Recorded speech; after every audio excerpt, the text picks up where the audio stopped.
All right, we're going to go ahead and get started here. So everybody, thank you for joining us today for how to use weather data in your Amazon DSP campaigns.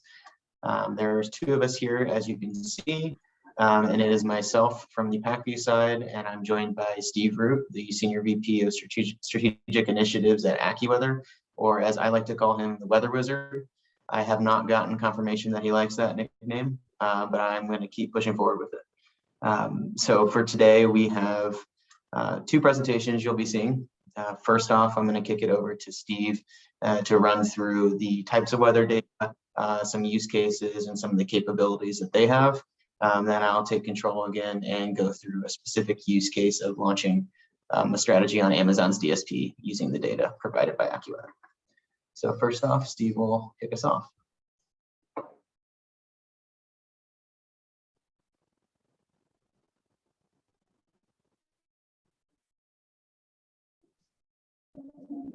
Guys, it's good to be with you. What I'd like to do today is share a story, and it's a story of our database and how we're using these industry-leading metrics to capture weather-related variance. And this database is available worldwide. It is using industrial-grade, government-maintained, government-calibrated weather stations, weather sensors all over the world. These systems capture weather data such as temperatures and wind speed, wind direction, moisture, precipitation, and so forth. And you see these. These are weather stations many times at airports. Here in the United States and North America, we are blessed by the fact that our government, our society deems this content terribly important to our society. So there are a lot of stations. These data sets, these station data sets are collected, and over time, we have expanded these data sets to cover many different metrics. The data comes into us hourly. It allows us to capture about 22 different metrics from each station, and it goes through a series of QA/QC routines and algorithms to expand the data. It's important that these sensors are NIST traceable. That is, they are calibrated by the government, it's validated, we still send them through our QA/QC routines. It's important because what we capture, we want to make sure represents what is going on at the station. Now, these are primary data sets. At AccuWeather, we capture all kinds of data, secondary data sets like satellite data and radar data, crowdsourced data. And so all of this goes into it, but it's primarily these weather stations, these NIST traceable sensors that we use to create a database. About 40 years ago, we started working on this. This was when I had a different company that produced this database to help predict energy demand by consumers across North America. Back in early 2015, AccuWeather acquired that company, and we've expanded that database, that capability worldwide now. So as these data sets are coming into us, we are collecting it, we're sending it through QA/QC routines, we're checking for missing values, it goes to preliminary storage, we're making sure that the data is perfect, the data is clean, and there are no missing values. We've been doing this now for quite some time. The historical data record from these weather stations goes back to January 1 of 1950. And so every hour of every day, this database historically expands by 1 hour. And because of that depth of that historical data record, we have the ability to normalize that data, and we do. And the normalization of all metrics helps us to test, correct, and validate the data. So as it goes through the QA/QC routines, it is then stored into a preliminary data storage where we make it available to our clients. And all of this occurs almost about 75% of the time in real time. There are some other things that we do to confirm the data. and that takes anywhere from 12 to about 36 hours.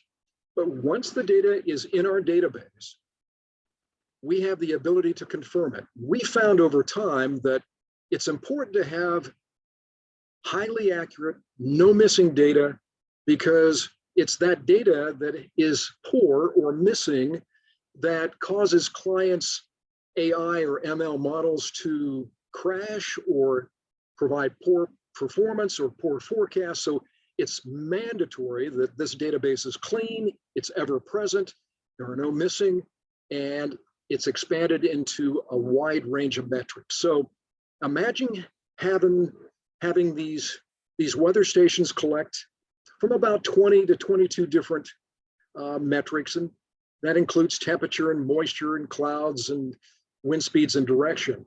It goes through the QA/QC routines and then goes right into algorithms that allow us to expand into hundreds of different metrics.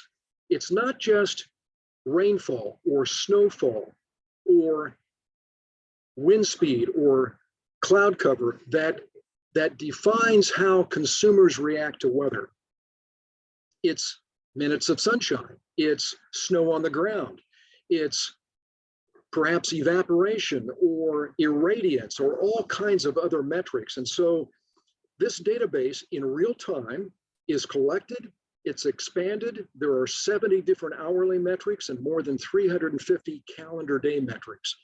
And with that content, diversity, and depth of the historical data, we have the ability to apply that to client models to capture weather and environmental variance associated with consumer buying behavior. So in the past 15 to 20 years, we have gathered applications in labor scheduling. We've worked with consumer demand. We've talked about predicting the number of SKUs per day, the total dollar revenue per day. We look at inventory replenishment. Because the database started in the energy marketplace, we of course predict consumer demand for power and natural gas, renewable energy, and many different things. So here is a database, 1950 to current, hourly in resolution, 350 plus different metrics for every calendar day that is also predicted months into the future. Having that data set, what I'd like to do is share a couple of case studies with you. The first case study has to do with a manufacturer of winter tools, consumer tools, ice scrapers, ice melt, that kind of thing. And so this client provided us with zip code revenue per day. The cool thing about it is that revenue per day was a result of more than 20 different retailers, consumer retailers, and you can imagine who they might be, grocery stores, hardware stores, that kind of thing. The idea was, how can we use these weather metrics predicted into the future and use that prediction to generate a forecast of revenue by zip code and compare that revenue to last year for the same weekly period. The idea being is that what we'd like to do is support the store managers to say, here's what's happening, here's what we're predicting, here's how that compares to last year, so that you can make decisions on where to put the consumer devices. Do you put them right up front? Do you put them on sale because the demand's going to be low? How do you react to that? And so what we did is we took this revenue data by zip code, by day, for about 10 years and generated predictive models using our historical weather database. Those models went through a principal component analysis that said, you know, we don't need 350 metrics. Let's pick the highest correlating 25 or 30 metrics by region and develop predictive models. And what I'm showing you here is the Southern Ontario regional model that takes all of Southern Ontario and I'm overlaying the prediction onto actual revenue that was gathered. It's not important to have the predictive model be exact by calendar day to what they saw, because what we're doing here is compiling the predictions by week, comparing that to last year's same week, and showing it as a percent difference. So even though we could be off $10 or $50 by calendar day by zip code, it's unimportant because of what we're displaying to the end user. The same thing is true with a different region. This has to do with the central Rocky Mountain region. And what's encouraging, and what we were really happy to see here, is by selecting the right metrics, and the metrics differed by region of the country, we have the ability to capture the day-to-day trend in consumer buying behavior patterns and then show that back to the client. And so these models run constantly. They predict using updated forecast information every hour. They're predicting weekly content 3 weeks in advance. And we're showing that to the client in a dashboard that looks this way. What we're showing you, or showing the client, is the zip code, the city, the state. In the next 7 days, how does the revenue prediction in terms of percent delta for the same period last year to this year look like? And so here's an opportunity in Wisconsin where the prediction for the next 3 weekly periods will be better than 100% over what happened last year. So in this case, the store managers have the lead time to do all kinds of different things. How can we take this information? Let's make sure we have plenty of product. Let's make sure we have plenty of labor at the stores in order to meet that demand. Let's put banners up front. Whatever they want to do, they have the opportunity of doing in order to maximize that lift coming from weather and environmental conditions. The next case study has to do with something radically different. Because we have weather data and the ability to combine different metrics to form new metrics, we can form what we call derivative products. And these derivative products can be business disruption, they can be mosquito index or pest index, they can be just about anything. And this second case study has to do with a manufacturer of mosquito repellent who said, what we really would like to see is a mosquito index that would show us conditions nationwide. I'm showing you 2 separate days here, and these were graphic presentations where the mosquito index was highest across the Gulf states, the Southern Tier states on both of these days. But more importantly, we compared the same mosquito index predicted to the same mosquito index observed 1 year prior. So in essence, same product, but what is the delta in the mosquito index? And so the second row of graphics is showing that comparison. So in this regard, here's a unique metrics for a unique condition derived to support this client. And now we're showing where the weather will lift and compress consumer buying behavior. So the idea was on September 24th that most of New England, down through the Atlantic coastal states, across and through the Gulf of Mexico, and much of Texas and Oklahoma would see a greater mosquito index, a higher mosquito index, and thus greater consumer demand than the Gulf Coast states back through the Northern Plains, back through Northern California and the Intermountain Zone. And so this is managed not only in graphic presentation, but also in a database that's ingested through consumer flat files that we make through CSV flat files and sent to the client. This was most successful because for the first time, this client had the ability to understand what weather is doing, where it's going to uplift, where it's going to compress, and how to adjust their marketing campaigns accordingly. And it's been most successful. So that brings us to the third case. And this is what we did jointly with Pacvue. The idea was to understand, according to region of the country, how is weather or environmental conditions going to play into consumer buying behavior. And Zach and his team had already defined the regions of the country where they wanted to participate. We looked at that.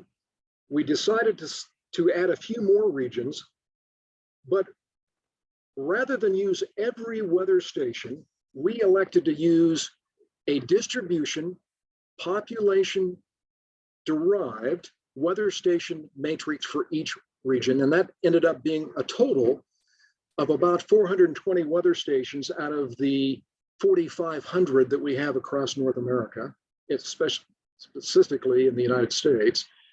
And what we wanted to do was figure out a way that the region would react according to the weather conditions for each station inside that region, but we didn't want one or two or three weather stations to wag the tail, so to speak, for the entire region.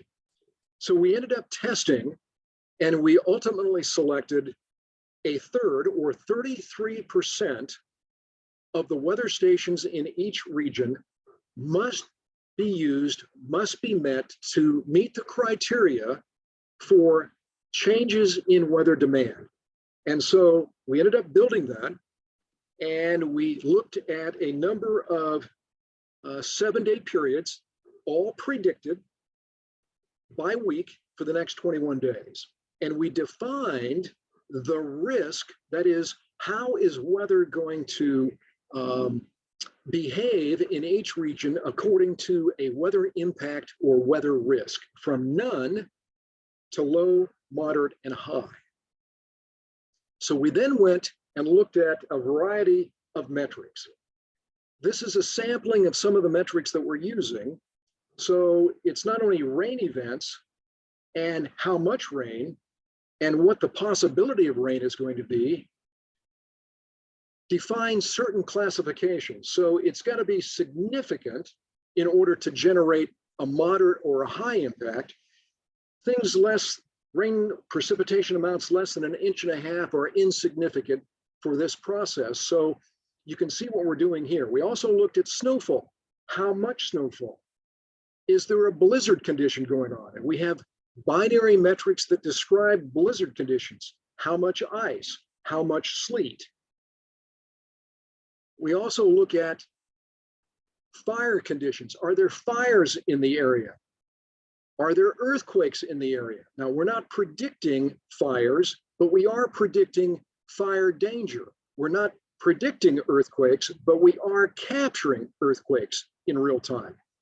And we're also looking at severe weather, such as extreme thunderstorms, tornadoes, hailstorms, extreme wind gusts, that kind of thing. And of course, certainly hurricane and tropical storm events. This process was built in late spring, tested in early June, and we timed the beginning of the hurricane season perfectly.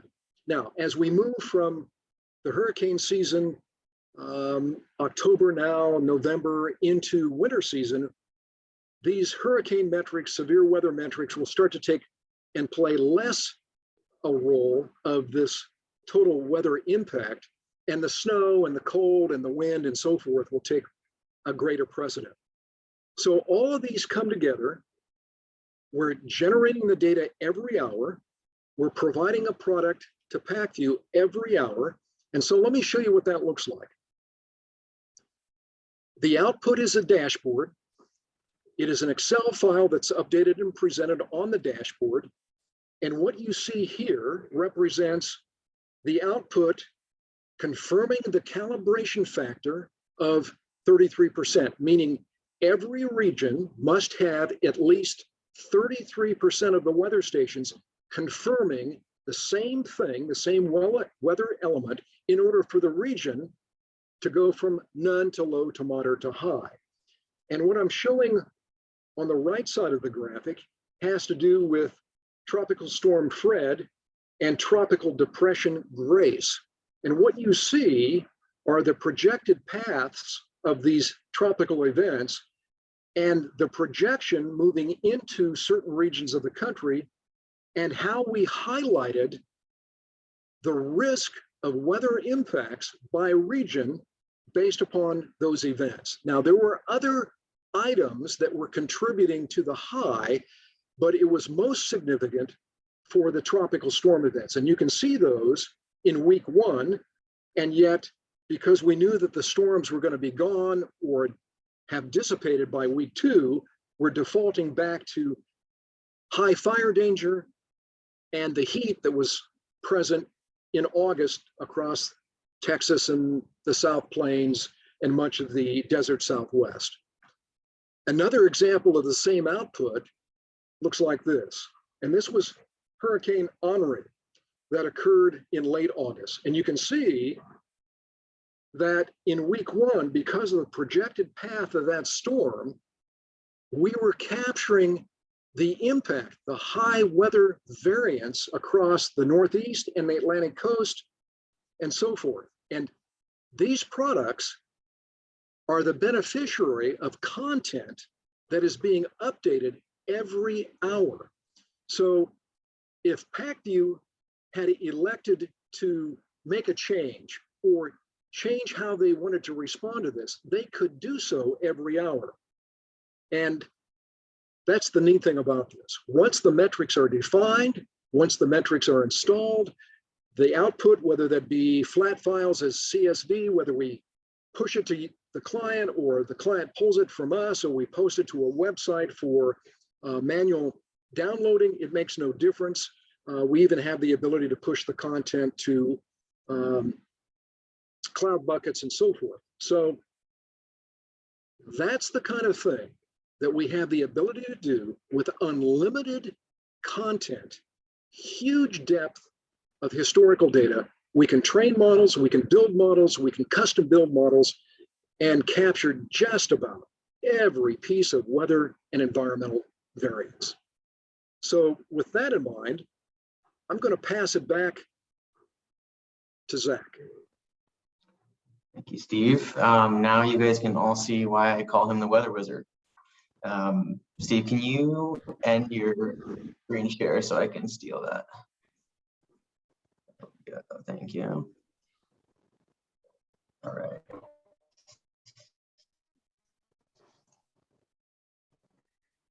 So now switching gears to be focused on the last example that Steve went through, since this is advertiser focused. I'm going to go through launching that specific test and learn strategy on Amazon DSP. We'll do some key takeaways, and then we'll save the last couple minutes for Q&A. Reminder, in your Zooms, you are able to submit questions now. We will get to those at the end if you want us to answer, and if we don't have time to answer them, we will be following up with people directly. We also have a final slide with emails for you guys to reach out to Steve and his team or the Pacvue team from the sales side. So here's how to launch your web-based engine. We had to focus on what are our goals, what are the metrics that matter, and how are we going to judge success.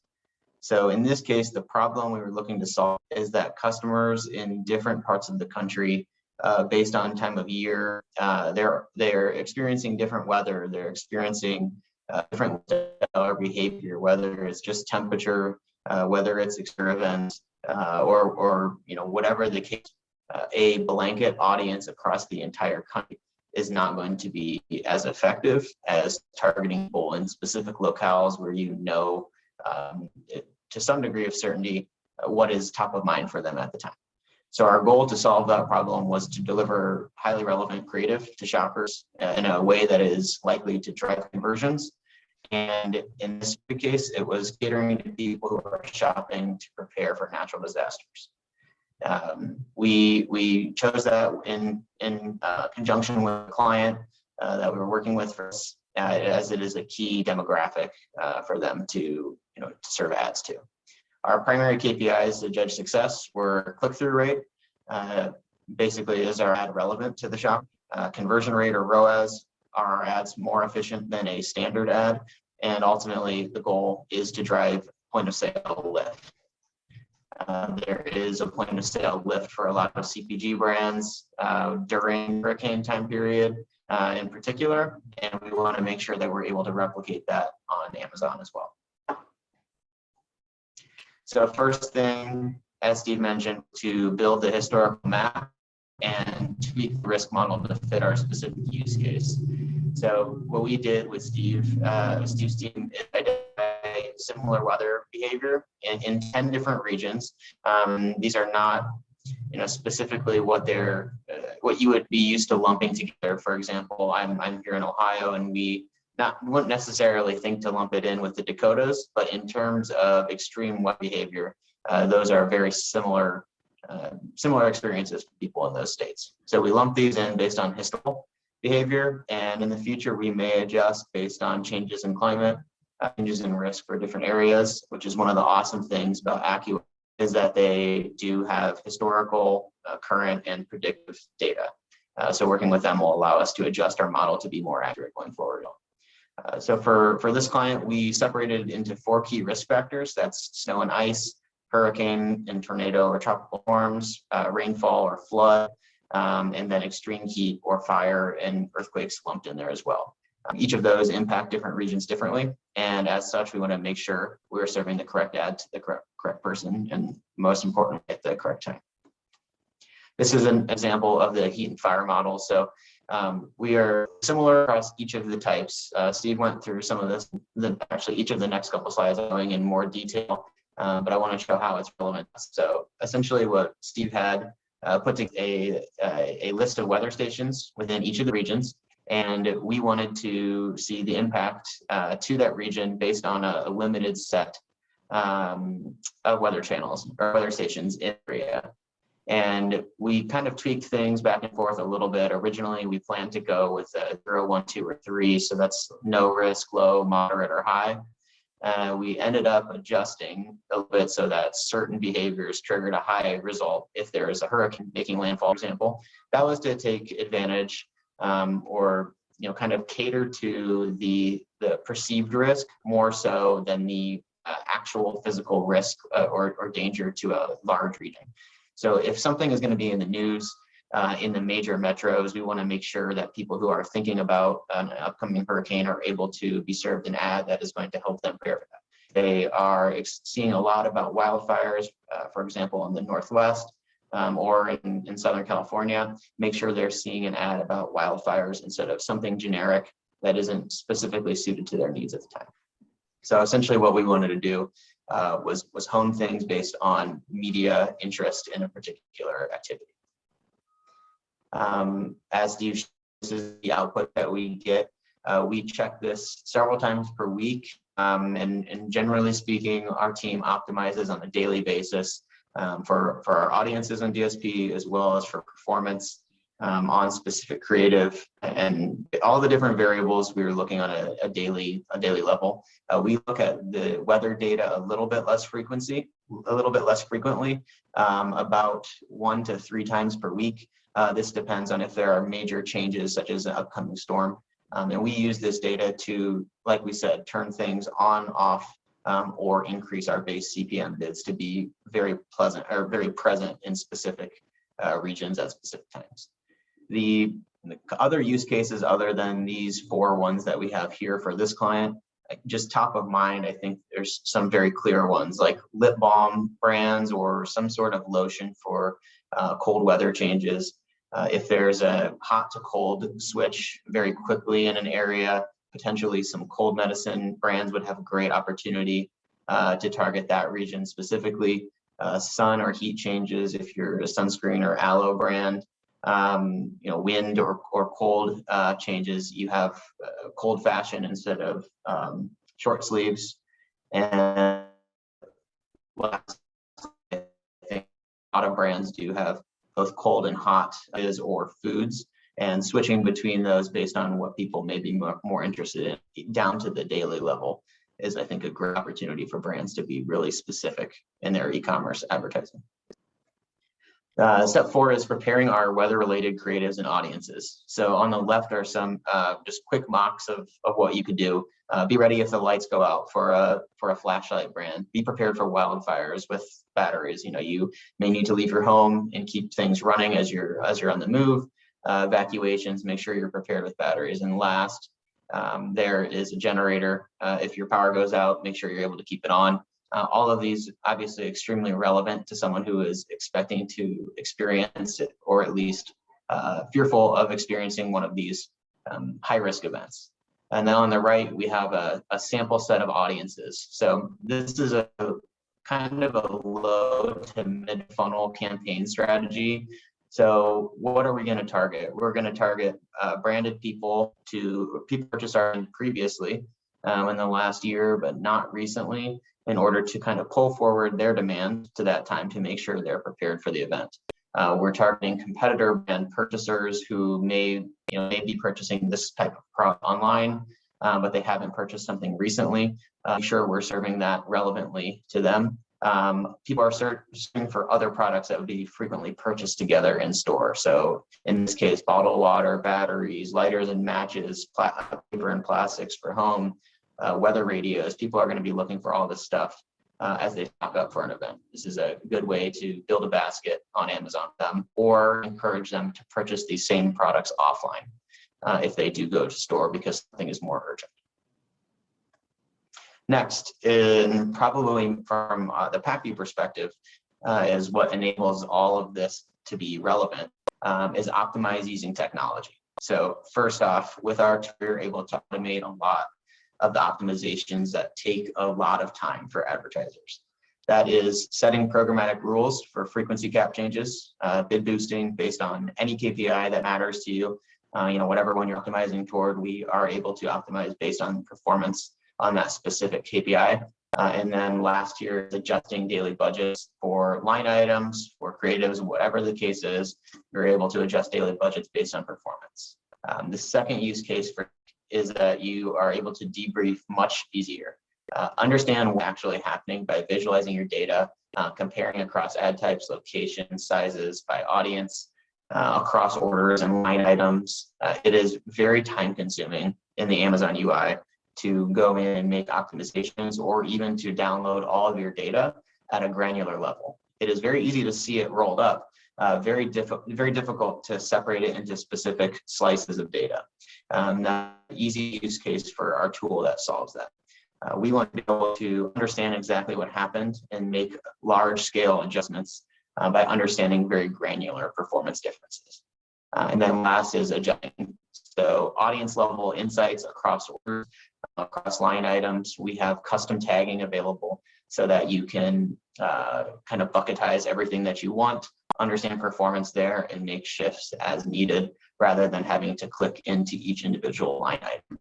For this set of campaigns in particular, we went with the 10 different regions, which gave us 10 different orders, each of those with a ton of line items in there. Normally, we're running a limited set of line items because of the optimization difficulty. For this set of orders, we had 600 line items. Going into each of those and optimizing on a daily fashion would take a team of people, with that being their sole focus.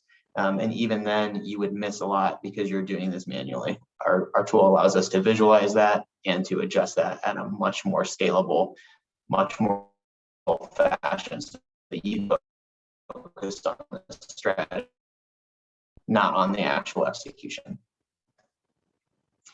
So in results, impactful. First off, are they relevant? I'm judging relevancy based on what was our click-through rate impact. Do we have a click-through rate, people like the ads and they're interested in clicking? Do we have a lower or equivalent click-through rate, meaning it's just and not particularly interesting? Well, in the case of this, in this test, we had first equivalent click-through rate.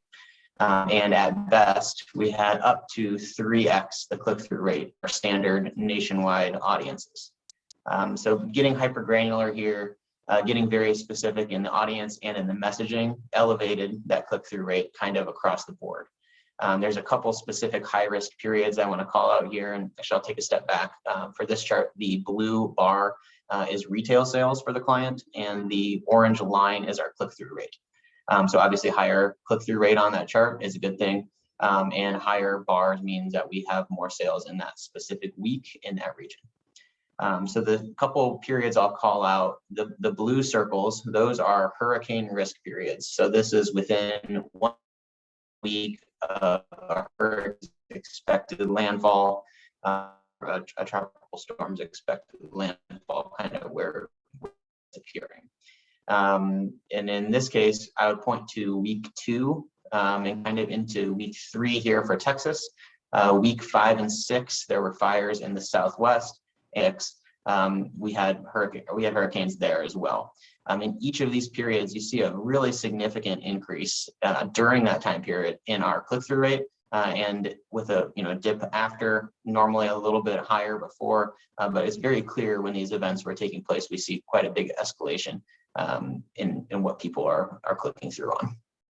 So from that perspective, yes, the ads are relevant. Are the ads efficient? So did we see a ROAS lift or a conversion lift? So to orient ourselves on this slide, the blue bar on this one is our DSP ad spend. The green is our ROAS on the DSP spend. So kind of my expectation going in was that we would see a lead-in period or a prep period to be higher. I would expect people to be purchasing during this time so that they're prepared for something. And that is the case if you look at a couple periods. So the Atlantic and the South Atlantic region, before the hurricanes were expected to hit there, we do see some bump in ROAS as well as a bump in our ad spend.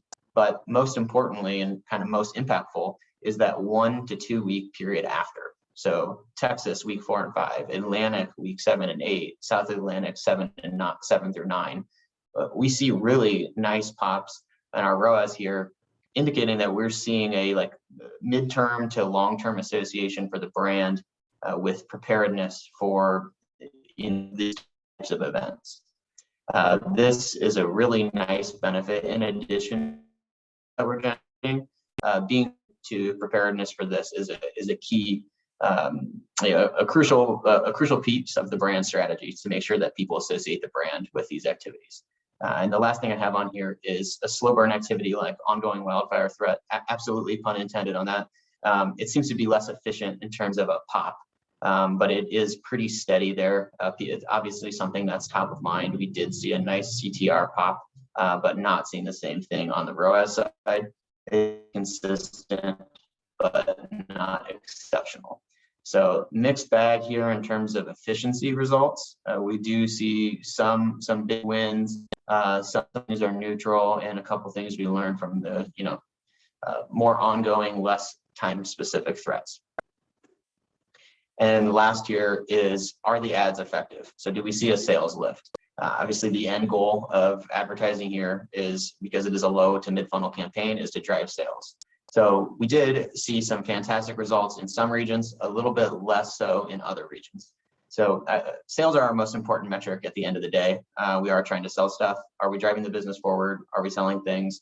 If not, the other KPIs are great, but if it's not additive to the business, then it's not something that the brand will want to continue investing in. So in this case, it is very clear that we have a couple big successes. If we look at the Gulf Coast region and Texas, we see really, really good improvements in our DSP sales as a percent of retail. Is that pink line? So how much of our retail business is being driven by our display advertising? The Gulf Coast, we're up to 35% plus out week here after the hurricanes in week 4 and 5. And in Texas, we had a steady above average pretty much since then for the rest of the period shown here. This means that in these smaller markets or places that are lower from a retail sales perspective, we're able to drive disproportionate growth there. This could be additional e-commerce adoption, places that are a little bit less established. Obviously, Atlantic, South Atlantic, and Southwest. You have California and New York and kind of more dense cities there. And then Texas and Gulf Coast is a little bit less dense. A lot of this is kind of still developing from an e-com perspective, and we're able to disproportionately impact those regions and drive growth. I'll shout out again the 2-week post-event period for Atlantic week 7 and South Atlantic week 8. Those are some of our best performing weeks from a DSP percent of retail sales perspective, and well above our nationwide average. So really there. So I want to get to a couple slides here of why use Pacvue for DSP. And so Pacvue offers services and self-service DSP. The managed services piece, we use our tool for the actual execution of self-service display as well. So there is no hidden DSP management piece for us. What you see is what you get, and we are using the same tools. We're just experts at it. So I would call out 3 main benefits. One is save time and boost your performance. So day parting, role-based campaign optimization and automation there, budget management, ability to easily switch, turn on, turn off advertisers, huge value add and time savings, and that will enable better performance. Second is side-by-side comparisons with your search data and with your retail data. You're able to see everything rolled into one place rather than trying to take disparate sources and combine them into one. And last is enhanced reporting. So all of those things that I mentioned, level, line item level, creative level, specific site performance, across different line numbers, being able to combine those into one place and take all of your learnings from there, implement them, adjust your strategy. This is a huge time saver and something that you're not really able to do if you don't have technology enabling your performance. And next here, this is mostly a takeaway slide for folks to just take a look at on your own as you consider what you want to do from where your advertising will be managed. But this is a comparison of Amazon's native UI and Pacvue's UI. So we are first to market with about everything, if not everything, that is available on the DSP self-service side of things. And we are continuously implementing new features. So this list will change over time as additional grow. Amazon offers new things via API as well as in their native UI difference, and pretty frequently they've come up with a lot of innovation over the past year, but we are ahead of them, and that is just the additional features that we're able to do on top of what they already have, and that essentially makes things more scalable, makes them more automated, and saves you time. Most things are doable in the Amazon UI, but not to the same level and with the same speed that you're able to do it in Pacvue. And then last year, before we get to our Q&A, I have 4 key takeaways. And first is embrace technology. So Pacvue enables you to get granular, you to get creative. It's impossible to do all this stuff manually. If you don't have tech, you cannot build out a strategy to the level of granularity that we are able to, because you do not physically have the time to do it. It would take so much additional time to do just the downloading of data that you would want to pull your hair out. So I've done it manually before. Comparing creatives takes some. I have one specific test and learn that I remember. It's burned into my brain that I had over 60 downloads from Amazon's UI. If you downloaded anything from Amazon's UI, whether Vendor Central or the console, you know that it takes maybe 5 to 30 seconds sometimes for these downloads, and sometimes it pops up with no data in it. It is brutal, and save yourself all of that frustration and use our tech, which is one click, all of that rolled up together. Second, get creative. So if the metric doesn't exist, make it. As Steve mentioned, he is super creative with creating mosquito index, comparing things over time, combining multiple variables to give yourself one combined metric that you're going to adjust your advertising on. Whatever the case is, work with the AccuWeather team to create to whatever problem you're solving, and test them out. That listen to 3 would maintain a test and learn mindset. If you are not learning something, your competitors are, keep ahead. like I mentioned, Amazon has launched a lot of innovation in the last year. Pacvue has launched a lot of innovation as well in the past year. And if you aren't adopting new things and testing new things, you're going to fall behind. Don't get comfortable where you're at. Keep making yourself uncomfortable. Keep testing. And I do think this weather related and geo-targeting strategy is a great way to do that. It's been a really, really good learning opportunity for me, and I've enjoyed it quite a bit. And then fourth year is history rhymes but doesn't repeat. So every year is going to be different. So treat your advertising like you treat your operations. Unless you treat your operations poorly, then treat it better than your operations.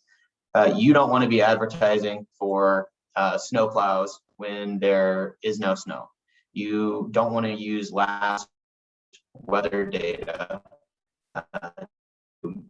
your strategy and kind of set it and forget it this year.